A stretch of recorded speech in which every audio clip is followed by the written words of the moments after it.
Righto, you unlubed weapons. I'm going to show you how to do beef baby back ribs.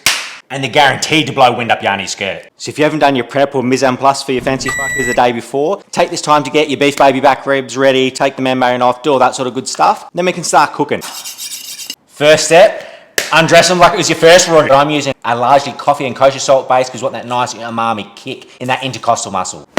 Not mandatory, you can raw dog it, but prostate glove on.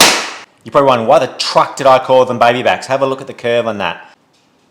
Right, so I'm going to be a cow. This would come from the top of the rib cage as it curves and then straightens out to the spares. Now, quite often back ribs go to scrap. As you can see, the intercostal meat, which is the meat in between the two bones, this is where all the flavour's coming from, and this is why it's going to reduce your cooking time. So that's the beauty of back ribs. If you get an AKO or something like that, or you wake up late on the terps, you can cook these up into that 2 to 4 hour mark, depending on how you like them. Now, whilst not mandatory, I'm putting a binder on just because the rub sticks a little bit better. See my previous videos where I do a comparison test. You can use Siracha, mustard, mayo, Vegemite slurry, endless amounts of choices. Or do one with the membrane on the back, one without the membrane. That just allows a bit more smoke penetration. If you don't want to do that, you can do some crisscrosses just underneath the intercostal meat, and that allows some penetration. Pretty damn easy. Just get a butter knife right in the middle.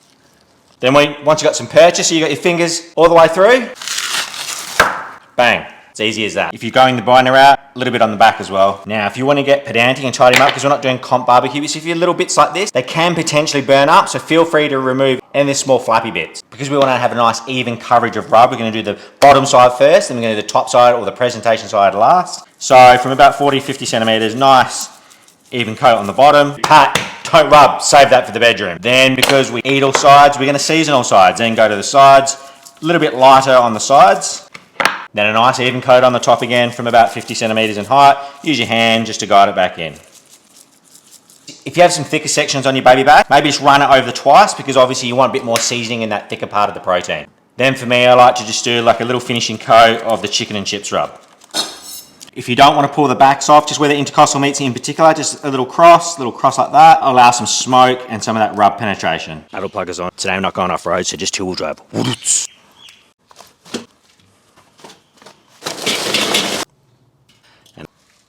Vent over your protein, we'll come back later and have a look.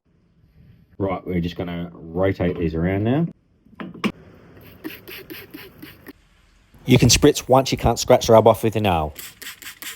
Look, as you can see here, we've got some nice colour. There's no issues here with wrapping it up. Expedite the cook. Now you can take this opportunity to go do some sides, fucking, I don't know, mow the lawn. That is up. Maybe even try my red creaming soda, pickled cucumbers. Right, so there's a bunch of different things that we could do here. We could put butter on, we could put an extra seasoning, but we're just going to keep it simple, stupid. Just that pickle and bourbon spritz. Just give it a quick hit with that, and then we're going to wrap it up. Fold it over the edges, and then wrap it like a present. Nice and tight. That simple.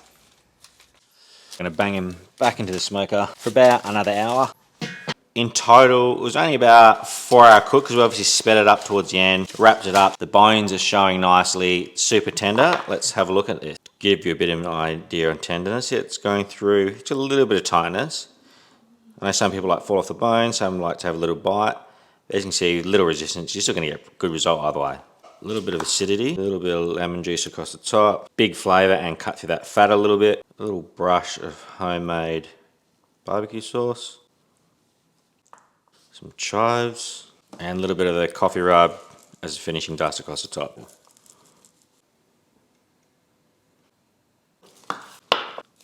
Cop a load of that. Let's bang it down an echo. So tender. Bags of flavour, really umami. Nice kiss from that smoke. Clean as a bloody whistle. All in all, I'm going to say, if you can get your hands on some beef back ribs, give them a rip. Best thing about it, it only takes about half the time of beef shorties. Righto, bang it in.